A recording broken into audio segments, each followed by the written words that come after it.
As we reported to you early in the broadcast, an alarming new study out today, a study that finds 1.5 million American jobs lost from 1989 to 2003 because of our trade policies with China specifically. Joining me now from Washington is Robert Scott. He's the author of the study for the Economic Policy Institute, and from Buffalo, New York, I'm joined by Jack Davis as well. He has first-hand experience on the impact of companies choosing to manufacture products in cheap foreign labor markets, founder of the Save American Jobs Association. Good to have you both here. Thank you, Lou. Let me begin with you, Robert. This study, as you know, we report and have reported here for some time extensively on these loss of jobs to cheap labor markets. But to quantify this, 1.5 million jobs lost to China specifically over a 14-year period, were you stunned by the scale of what you found? Well, not only is the overall scale shocking, Lou, but the acceleration is just terrifying. The rate of job loss to China per year has doubled just in the last 2 years since China joined the WTO. Well, with that acceleration, and obviously with the second term, the Bush administration means to continue the policies that it carried out during the first term, and which were the same policies carried out by 2 terms of the Clinton administration. Is there any hope that you can see of a reversal in course here? Well, I think that there's 2 things that we can do. First, we can cajole the Chinese into making their currency much more fairly valued. They've been buying up hundreds of billions of dollars to depress the value of their currency. This is not only hurting the United States, it's hurting the Europeans as well. And I think it's time that Europe and Japan and the U.S. got together to put very high levels of pressure on the Chinese to revalue their currency. Jack, you're a businessman. You employ people. You've lost jobs in business to cheap competition from China. Others call it globalization. I'm sure you have a separate word for it. But you also ran for Congress, trying to save jobs and farms and business, and the voters didn't buy it. Is it your sense that Americans just simply don't care what happens to middle-class working men and women in this country? No, I don't think my failure to win the election had anything to do with that. It was a gerrymandered district with a lot more Republicans in it than Democrats. When I got my message out, they voted for me. I started with very low numbers and ended up with 44% of the vote and over 115,000 votes. So people get the message when you get it out, and you're doing a great job. You are my #1 fan. We are on the same mission, and let's work together. So keep it up.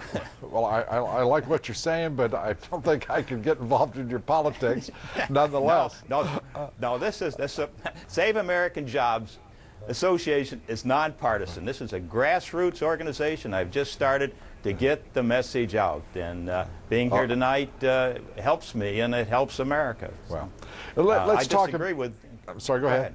Go ahead, Jack. I'd say I disagree with some of those numbers. I thought Bob's number was low. I used the figure of for every $1 billion in sales, we lose 13,000 jobs. So I think we've lost over 2 million jobs over the last period, the 8 years or 10 years that Robert presented. Well, one of the numbers, and I guess I should let you respond to that, Robert, Jack, is I think deploring your conservatism in your research here. That's fine. I'll take 2 million jobs anytime. I think the point is that we're suffering massive job loss, and even more importantly, China is moving rapidly up the product ladder. Instead of just exporting textiles and apparel to us, now it's advanced technology products and automobile parts, and that's really eating the heart out of American industry. China accounts for the entire $32 billion of the U.S. trade deficit in advanced technology products.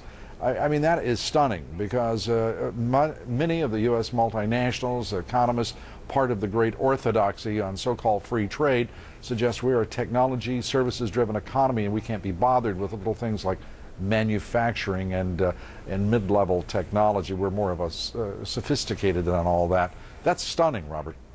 Well, I think that's right, Lou, and I think the problem is that, in particular, the deal to bring China into the WTO was designed to help multinational companies maximize their profits, and it ignored the national interest of the U.S. as being a location for production and value creation and the creation and maintenance of good jobs and healthy communities.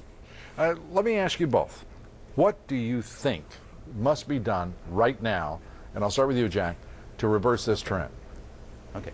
We need a balanced trade. And to get balanced trade, we need tariffs to balance the trade. If China wants to sell to us, they have to buy an equal dollar value of product from the United States. That would balance the trade and solve all our problems and create jobs in the United States.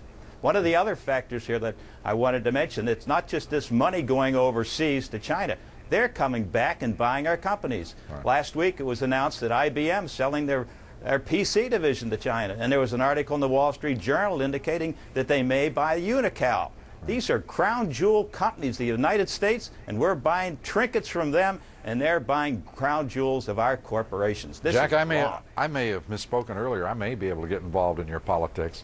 Robert, let me ask you this: your best suggestion for a policy change here that will staunch the bleeding and provide some assurance to the idea that our middle class, our working men and women in this country, can compete with labor that is making a 20th or even less than they are, not enjoying the standard of living that we have come to think is our birthright as Americans. What in the world are we going to do? Well, Lou, we've already talked about the exchange rate. I think that's critical. But beyond that, I think we have to recognize that China is the worst violator of human rights in the world, and they're not paying their people. They're preventing them from joining labor unions. This is a tremendous subsidy to the cost of production, and we've got to compel China to open up its economy to the modern world of free labor rights. Robert Scott, Jack Davis, gentlemen, we thank you for being here.